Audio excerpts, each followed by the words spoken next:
Good evening friends. Good evening. आप सभी को मेरा शैलेश और मेरी बीवी प्रीति का हार्दिक प्रणाम। आप सभी को इस परमेश्वर के राज्य इस प्रोग्राम में हम आपका हार्दिक स्वागत करते हैं। आपके आगे आने की हमें जो ये मौका मिला है उसके लिए हम परमेश्वर का धन्यवाद करते हैं। आइए हम फिर से एक बार आपके आगे वो वचन लेके आए हैं जो वचन हमारे जीवन को मार्गदर्शन देता है। जब हमारा जीवन और जब हमारे आसपास अलग अलग चीज हर रोज नई नई दिखाई देती है, अलग अलग न्यूज हम पढ़ते हैं और सुनते हैं, और जब हम इस समय में से पास हो रहे हैं तो आइए परमेश्वर के शब्द के द्वारा हम हमारे हृदय को आश्वासन दे, हमारे हृदय में एक शांति पाए और एक परमेश्वर दोरी एक सामर्थ्य और एक बल पाए और हम आगे बढ़े। तो बस यही आशा से हम आपके लिए ये प्रोग्राम के द्वारा वो परमेश्वर के राज्य का पैगाम लेके आए हैं जो वचन हमें पवित्र शास्त्र बाइबल में से मिलता है। तो ये हमारा सौभाग्य है आपके आगे ये प्रोग्राम के आने के लिए जो हमें मौका मिला है। हमारी आशा रहेगी और हमारी दुआएं भी रहेगी आप सभी के लिए कि इस प्रोग्राम के द्वारा आप जो भी सुनो वो सभी के द्वारा आप आशीष पाओ। बस वही हमारी हृदय की ख्वाहिश रहेगी आप सभी के लिए।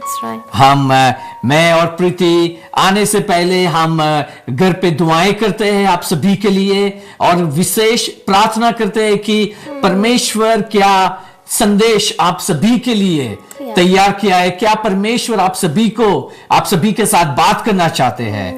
तो वो संदेश हम आपके लिए लेके आए हैं। तो आज प्रोग्राम की शुरुआत में मैं प्रीति को विनती करूंगा कि जो शब्द जो वचन परमेश्वर ने प्रीति को बताया है वो हमारे साथ शेयर करे। तो प्रीति, share with us the word of God. Yeah, thank you, Sailesh. Yeah, it's just great to be back and to just share the word of God. There's one psalm in the Bible that I wanted to share with you, and it's Psalm 117. There's only 2 verses in there, so it says, praise the Lord, all you nations. Hallelujah. Extol him, all you peoples. For great is his love towards us, and the faithfulness of the Lord endures forever. Praise the Lord. So it's just a small psalm, but it's such a powerful psalm as well. Last time that we came, we shared very quickly on the love of God, that God is love. And in this verse here, we can see another character of God, that God is faithful in all he does. He says that the faithfulness of the Lord endures forever. So I found that really encouraging in my life, that God is faithful. In the Bible it tells us that he is faithful in all his ways, faithful in his promises, that we can trust on his word, that God never changes, that he is the same yesterday, today and forever. Hallelujah. That he never changes his mind. Correct. Humans, we change our mind daily, but God is a faithful God. God stands on his word. God is like a rock in our lives, that he never changes, he never goes back on his word. Correct. He doesn't say, maybe I'll do this, maybe I'll do that. No, God is a solid, he is the firm foundation, and because he is faithful, he will do what he says. Wonderful. So because of that, because of God's faithfulness, and because of God, because he himself has said it, that I am faithful, we can believe on that, we can trust in that, we put our hope in God, because he's told us that he is faithful. So we know that whatever we ask God in prayer, he will answer. Thank you, because Lord. He is faithful to his word. Hallelujah. He says that all his promises are yes and amen in Christ Jesus. So we know that when we ask for healing in the name of Jesus, because God is so faithful, he will answer us at the right time. He will bring that healing. Yes, amen. And I said that God is, we can trust on his word. Yes. If I can just share one quickly, an example of, trusting in the word of God. Nowadays, because of the lockdown, people have to order online. Correct, and sometimes when we order things, we read the description on the internet to say, okay, this is the color, this is the size. So we order it and thinking, yeah, that's the color that I want. So, but when we get it, it's not the right size, it's not the right color. So we could never put our trust in the words that we hear or see sometimes. But when we put our faith and trust in the word of God, the Bible, We know that God is solid. We know that God is true, Yes, true to thank you, His Lord. word. So we can rely on every word that comes from the Bible. So I find that really encouraging that, yes, thank you, God, that you are faithful to Thank you, your Lord. words. And just as I finish, I just want to read Psalm 117 again. It says, "Praise the Lord, all you nations. Extol Him, all you peoples. Thank you, Lord. For great is His love towards us, and the faithfulness of the Lord endures forever." Hallelujah. Praise the Lord. Amen. Praise the Lord. Hallelujah. Amen. Thank you. Thank you, Priti. Thank you. कितना अजायब है कि परमेश्वर वो है कि वो faithful परमेश्वर है। Yes, he is. और जिस तरह से प्रीति ने बताया कि परमेश्वर कभी उसका मन नहीं बदलता, उसका इरादा नहीं बदलता, That's उसकी right. योजना नहीं बदलता। Yep. और ये कितना हम मनुष्य के लिए एक मजबूताई है कि वो परमेश्वर के शब्द के ऊपर हम विश्वास करते हैं, Yes, जो right. कभी भी झूठ नहीं बोलता, जो कभी उसका इरादा नहीं बदलता, जो उसकी योजना में जो उसने निर्णय किया है वो फलीभूत करता है। right. तो ये हम विश्वासियों के लिए एक अद्भुत बात है कि हम वो परमेश्वर के शब्द के ऊपर डटे रहे, Yeah. उसके शब्द को पकड़ रखे और आगे बढ़े। क्योंकि जब हम परमेश्वर के वचन हम पढ़ते हैं तो परमेश्वर को हम और जानने लगते हैं। Yeah. परमेश्वर के शब्द जब हम पढ़ते हैं तो परमेश्वर क्या है, उसके गुण क्या है, उसका चारित्र कैसा है, उसका मनुष्यों के साथ बात करने का रीति कैसी है, परमेश्वर किस तरह से मनुष्य के जीवनों में काम करता है। Yeah. तो ये सारा कुछ हम जान सकते हैं जब परमेश्वर के वचन के बारे में हमें ज्ञान होता है तब। Yeah, क्योंकि हमने मेरे ख्याल से 3-4 वीक पहला हमने देखा था कि हर एक शब्द के पीछे जो मनुष्य ने जो शब्द बोला है उसके पीछे वो मनुष्य है। जिस तरह से मैं जो अभी जो शब्द बोल रहा हूं तो उसके पीछे, मेरे बोले हुए शब्द के पीछे मैं हूं। Yeah. और इसी तरह से परमेश्वर के बोले हुए शब्द के पीछे वो खड़ा है। तो हमारे लिए एक इतना आश्वासन देने वाली बात है कि परमेश्वर हमारे साथ है, Yes, thank you. उसका शब्द हमारे पास है। Yeah. तो इतना सारा कुछ हमें परमेश्वर ने दिया है तो हम एक शांति वाला जीवन जी सकते हैं। Yeah. जब हमारी आसपास ऐसी समस्याएं हर रोज दिखाई देती है कि ये बीमारी फैल रही है, वो फैल रही है, वो देश में ऐसा हो रहा है, फलाने देश में ऐसा हो रहा है, तो इस तरह से जब दुनियाई समाचार हमें कई बार अपसेट कर देते हैं, दुनियाई समाचार हमें कई बार डरा देते हैं, दुनियाई समाचार कई बार हमें परेशान कर देता है, मगर आइए ये सभी बातों में आइए हम परमेश्वर के शब्द के द्वारा हम बल पाए। Yes. बाइबल में एक पुस्तक है, उसका नाम है नीति वचन।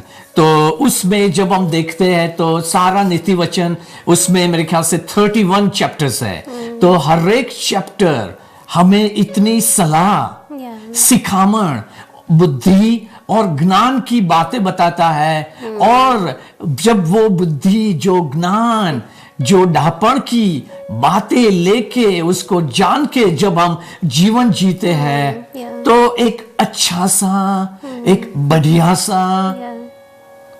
एक उत्तम सा जीवन हम जी सकते हैं। Yes, amen. और इसीलिए हम सभी को एक एडवाइस देते हैं कि बन सके तो हर रोज एक नीति वचन का एक चैप्टर पढ़िए। Yeah. क्योंकि वो हमें वो ज्ञान देता है कि वो ज्ञान के द्वारा अगर हम जीवन जिएंगे तो एक सबसे बढ़िया सा जीवन जी सकेंगे। Yes. और वही नीति वचन में पहला ही अध्याय है, उसमें से कई शब्द मैं आपके साथ पढ़ना चाहता हूं। तो पहले ही अध्याय में से मैंने कुछ शब्द निकाले आपके साथ शेयर करने के लिए। तो 33वीं कलम हमें बताती है कि परमेश्वर का वचन हमें निडर बनाता है और परमेश्वर का वचन हमें सभी विपत्ति का सामना करने के लिए मजबूत बनाता है। तो यही परमेश्वर का शब्द है जो हमें निडर बनाता है।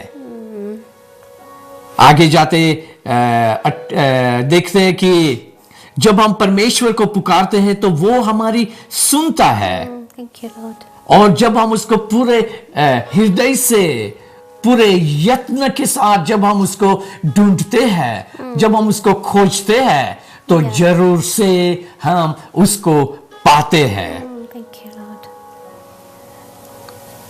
तो जब हम परमेश्वर के बारे में हमें ज्ञान आता है, उसका चारित्र, उसका गुण, उसका स्वभाव को हम जान सकते हैं। परमेश्वर का मनुष्य के साथ किस तरह से मनुष्य के साथ वो बातचीत करता है, वो हम जानते हैं। और जब ये इस तरह से परमेश्वर के दोरित हम जीवन जीते हैं, तो हम एक ऐसा जीवन जी सकते हैं कि हम आसपास क्यों ना कुछ भी हो सके, हम निडर बन के चलेंगे, क्योंकि हम वो परमेश्वर के ऊपर भरोसा करते हैं जिसके शब्द हमें बताता है कि मैं तुझे न छोड़ूंगा, Yes, thank you, Lord. न मैं तुझे त्याग करूंगा, मैं तेरे पास हर वक्त, हर हमेश के लिए रहूंगा। Thank you, Lord. तो ये हमें, उसके शब्द हमें आश्वासन देता है। और वही नीति वचन 2 अध्याय आगे जाते हम 10वीं कलम में हम देखते हैं कि यही वचन हमें सभी दुनियाई बुराइयों से हमें सही रास्ते के ऊपर चलने के लिए ज्ञान देता है, बुद्धि देता है। Thank you, Lord. हमें मालूम है कि जब घर के बाहर हम निकलते हैं तो हमारे कान के आगे इतनी सारी आवाज आती है, और न तो वो सारी आवाज हमारा भला करती है। तो कई बार हमारी ऐसी ही चिंता रहती है हमारे बेटा बेटियों के लिए कि जब हमारे बेटे बेटियां घर से बाहर निकलते हैं तो हमें एक चिंता रहती है, हमें एक डर रहता है कि बाहर का कौन सा आवाज वो सुन लेंगे। Yeah. मगर जब हम फिर परमेश्वर के ऊपर भरोसा रखते हैं कि परमेश्वर शायद मेरी आंख मेरे बेटा बेटियों के ऊपर हर हमेश के लिए रहे या ना रहे, मगर तू जब पृथ्वी के ऊपर देखता है तो पृथ्वी का हर एक कोना कोना तू देखता है। That's right. Thank you. तो उसके ऊपर हम भरोसा करते हैं। yeah. तो परमेश्वर का शब्द हमें निडर बनाता है। वही परमेश्वर का शब्द हमारे लिए एक ढाल समान बनता है। वो ढाल कि हमारे ऊपर क्यों ना बुरा समाचार आए, परेशान करने वाले समाचार आए, मगर ये परमेश्वर के वचन की ढाल के द्वारा हम सभी को स्टॉप कर सकते हैं, और हम जो परमेश्वर का दिया हुआ जीवन है उसमें हम आगे बढ़ सकते हैं। Amen. तो ये हम कुछ बात हमने ये 2-3 अध्याय में से हम देखते हैं, और खास मैं जो आपके साथ शेयर करना चाहता हूं वो है कि परमेश्वर हमारे साथ है। उसके शब्द हमें आश्वासन देता है, उसके शब्द हमें निडर बनाता है। एक बाइबल में से एक सच्ची एक घटना मैं आपके साथ शेयर करना चाहता हूं। शायद ये घटना आप सभी ने एक वार्ता के रूप में, एक स्टोरी के रूप में शायद सुनी होगी। आपने ये शायद फिल्म में भी देखा होगा, इंग्लिश फिल्म में, और मेरे ख्याल से आज से 2 साल पहले ये कैरेक्टर के ऊपर कहीं एडवर्टाइज भी थी जो आपने रास्ते के ऊपर, बिलबोर्ड्स के ऊपर देखा होगा। तो यस, वो है कि डेविड एंड गोलायत, ये 2 कैरेक्टर है बाइबल के समय में जो जीवित थे एक समय, और ये घटना न तो सिर्फ काल्पनिक स्टोरी है मगर एक बनी हुई घटना है। Yes. और इसका सारा वर्णन हम देख सकते हैं बाइबल में। एक पुराने करार में एक पुस्तक है, उसका नाम है 1 सैमुएल, पहला समूएल, और उसके चैप्टर 17 से ये कहानी लिखी गई है। तो ये कहानी मैं आपको टूक में आपके साथ शेयर करना चाहता हूं, क्योंकि इससे हमारे जीवन के लिए, आज के लिए एक ऐसा हम पाठ सीख सकते हैं कि हमें भी ये पाठ हमें भी आज भी मजबूत बनाता है। ये वचन आज भी हमें निडर बनाता है। तो आइए, तो ये पाठ में हम वो देखते हैं कि एक परमेश्वर का एक सेवक था। अभी तो ये छोटा बालक है, उसका नाम है डेविड। हिंदी बाइबल में लिखा गया है दाऊद। और तो ये दाऊद है जो परमेश्वर के राज्य का है, जो दाऊद के बारे में बाइबल में काफी लिखा गया है। तो उसमें से हम देखते हैं कि दाऊद जब छोटा सा था तब से परमेश्वर ने उसको पसंद किया था। परमेश्वर का आत्मा उसके ऊपर था, और जिस दिन परमेश्वर का आत्मा उसके ऊपर आया तो दाऊद परमेश्वर की बल से वो भर गया। तो ये है छोटा सा कि दाऊद को किस तरह से परमेश्वर ने पसंद किया और किस तरह से परमेश्वर ने उसके आत्मा के द्वारा उसको अनॉइंट किया, अभिषेक किया। तो ये स्टोरी में एक है कैरेक्टर, एक पात्र है दाऊद का, और दूसरा पात्र है गोलायत, और हिंदी बाइबल में लिखा है उसका नाम गोलियत, सेम नेम, गोलायत या गोलियत। तो ये दो पात्र है ये कहानी में। तो याद रखेंगे कि दाऊद अभी तो छोटा है, तो और दाऊद का काम था, उसका पिता का काम था, वो चरवाहे थे, बरवाड़ो था, के शेपर्ड्स थे। तो ये था दाऊद का घराना, और सामने वाला एक पक्ष था, जो विरोधी पक्ष था, वो था गोलायत का। और गोलायत एक वो जगह से आता था जो दाऊद के लोगों से बिल्कुल विरुद्ध था। और काफी हजारों वर्षों पुरानी ये बात है। तो शायद आज हम सोचेंगे कि ये बस सिर्फ काल्पनिक घटना है। नहीं, ये काल्पनिक स्टोरी नहीं है, मगर बनी हुई एक घटना है। तो उन समयों में जब ये गोलायत का जो नगर था, उसमें से गोलायत जो इतना मजबूत था, इतना कदावर वाला था, और बाइबल हमें बताती है कि वो 9 फीट टॉल था, 9 फुट ऊंचा। 9 फुट ऊंचा। आप सोच सकते हैं कि वो कितनी उसकी कद होगी। हमारे घरों की जो सीलिंग होती है वो मेरे ख्याल से 9 फुट की होती है। तो अगर हमारे घर में वो खड़ा होता तो उसका सर सीलिंग के ऊपर टच होता, उतना बड़ा वो गोलायत था। तो ये गोलायत इतना ताकतवर था, और हर रोज दाऊद के लोगों को वो हर रोज शाम सुबह वो ललकारता था कि आओ, कौन मुझे हरा सकता है। तो ये गोलायत का कद, उसका हथियार, उसकी तलवार, ये सब देखते ही ये जो दाऊद के घराने या उसके नगरवासी जो थे वो लोग डर जाते थे। तो किसी की भी ताकत नहीं चलती थी कि जाके वो गोलायत के सामने वो उसको हरा सके।